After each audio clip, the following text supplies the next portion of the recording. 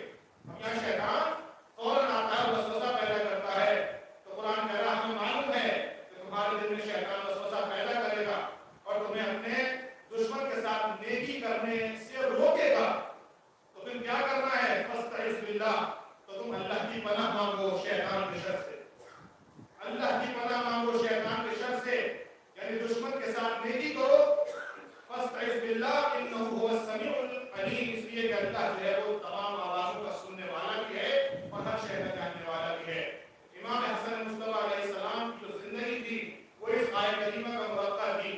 جب شام سے آنے والے شخص نے کہ جو شام کی کے پروپیگنڈے کے نتیجے میں امام حسن علیہ السلام کو دیکھ کر برا بھلا کہنا شروع کرتا ہے، تو امام حسن علیہ السلام نے اس سے پوچھا، پہلے تو اس کو مکمل اپنی گفتگو کرنے کا موقع دیا۔ یہ خود ایک امام حسن علیہ السلام کی سیرت تھی کہ جب دشمن اپنی بات کہنا چاہے تو اس کو موقع دیا جائے، وہ اپنی بات کہہ سکے، مکمل کر لے، اپنا سینہ خالی کر لے۔ جب اپنا سینہ خالی کر لے تب اس سے گفتگو کا شروعات کی جائے، گفتگو کا آغاز کیا جائے۔ امام حسن مصطفیٰ نے پہلے اس کو موقع دیا کہ اپنی مکمل بات کر لے، ہر طرح سے برا بھلا کہنا تھا کہہ لے۔ جب کہہ چکا، سینہ خالی کر چکا، تو اب امام حسن مصطفیٰ نے پوچھا کہ بھائی تم مجھے پردیسی معلوم دیتے ہو، تم مجھے پردیسی معلوم دیتے ہو؟ کہنے لگا ہاں میں شام سے آیا۔ تو کہا بھائی میرے پاس پتہ ہے کس چیز کی کمی ہے، اگر کھانے کو نہیں ہے تو میں اس کے لیے حاضر ہوں، پینے کو نہیں ہے اس کے لیے حاضر ہوں، پہننے کے لیے نہیں ہے اس کے لیے حاضر ہوں، سواری نہیں ہے اس کے لیے حاضر ہوں، اوڑھنے کے لیے نہیں ہے اس کے لیے حاضر ہوں، اگر مقروض ہے تو تیرے قرض کی ادائیگی کرنے کے لیے حاضر ہوں۔ جیسے ہی امام حسن نے فرمایا، وہ کہتا ہے کہ آپ کون؟ فرماتے ہیں کہ فرزند علی بن ابی طالب۔ جیسے ہی سنا تو ذہنوں میں پروپیگنڈا ہے نا، سے امام حسن علیہ السلام کا یہ اخلاق دیکھا، امام نے فرمایا چلو میرے گھر چلو اور جب تک تمہیں مدینے میں رہنا ہے میرے گھر پر مہمان بن کر رہو۔ یہ اخلاق پیغمبر دیکھ کر امام حسن علیہ السلام کے اندر کہتا ہے کہ اشہد انک خلیفۃ اللہ فی ارضہ، میں گواہی دیتا ہوں کہ آپ اللہ کے خلیفہ ہیں اللہ کی زمین پر، اور اب تک آپ اور آپ کے پدر بزرگوار میرے نزدیک پروپیگنڈے کے نتیجے میں سب سے بڑے دشمن تھے میرے، مگر آج جب میں آپ کی خدمت میں پہنچا ہوں تو دنیا کے سب سے بڑے محبوب آپ ہیں اور آپ کے والد بزرگوار۔ اخلاق پیغمبر کا نمونہ ہے۔ پیغمبر کون تھے؟ انک لعلی خلق عظیم، عظیم ترین اخلاق کی منزل پر فائز ہے۔ امیر شام نے اپنی شہرت کو بڑھانا چاہا، ادھر فرزند پیغمبر کے اخلاق کی شہرت بین الاقوامی حیثیت اختیار کرنی چاہیے، تو اب وہی طریقہ اختیار کیا کہ جو عام طور سے ہر ناکامہ کا طریقہ ہوتا ہے کہ کسی صورت سے حسن کو زہر دے دیا۔ امام حسن کی زوجہ تھی جس کا نام تھا جعدہ بنت اشعث بن قیس، اس کو لالچ دی 1,00,000 درہم، اس نے کہا کہ اگر میں اپنے شوہر کو زہر دیتی ہوں تو میں بیوہ ہو جاؤں گی۔ کہا کہ بیوگی کا احساس اس طرح ختم کیا جائے گا کہ تمہاری شادی اپنے بیٹے یزید سے کر دوں گا۔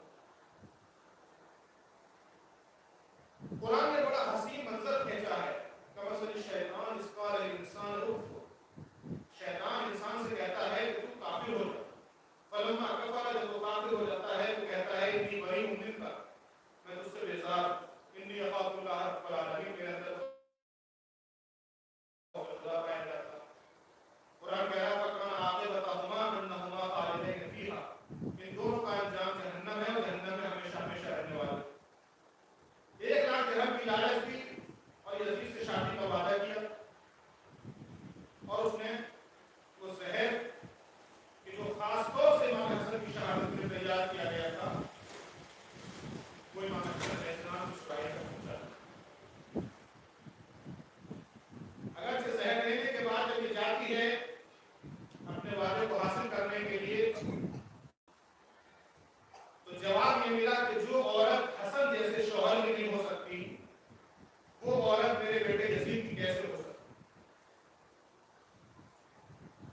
28 صفر امام حسن کی شہادت. امام حسن علیہ السلام کا روزہ تھا مستحبی روزہ. افطار کے موقع پر تشنعی کا عالم. زوجہ نے پانی کی سراہی میں زہر کو ملا دیا اور افطار میں سب سے پہلے وہ پانی پیش کیا کہ جس میں زہر بجھا ہوا تھا. امام حسن مصطفیٰ کو زہر دے دیا گیا. یہ وہ زہر تھا کہ اس کی پیشن گوئی پیغمبر اسلام نے بھی فرمائی تھی اور کہا تھا کہ حسن کا جسم زہر کی شدت سے سبز ہو جائے. تبھی تو کہا جاتا ہے کہ حسن سبز قبا. یہ حسن سبز قبا کا مطلب کیا ہے کہ زہر کی شدت سے حسن کا جسم سبز ہو گیا. 2 دن تک امام حسن زہر کے اثر سے بےتاب رہے.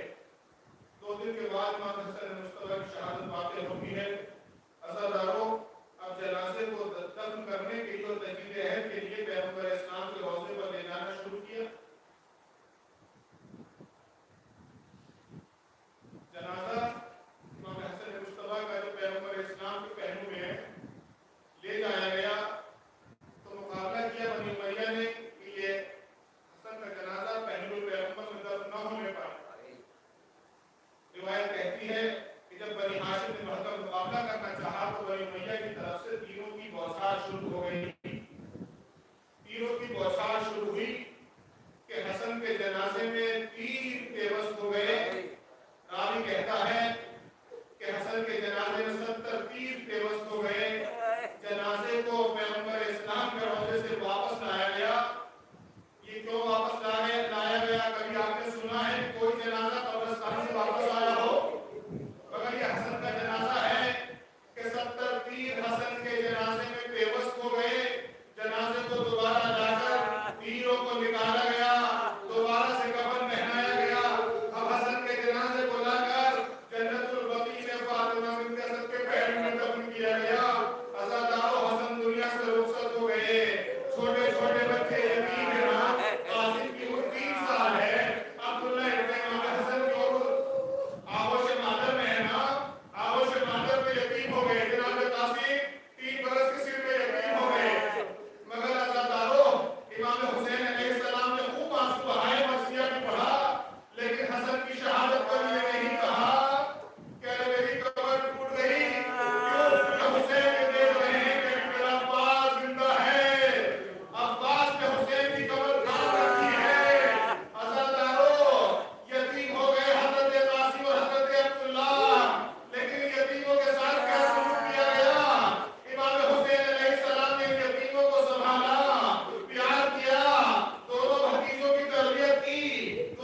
السلام عليك يا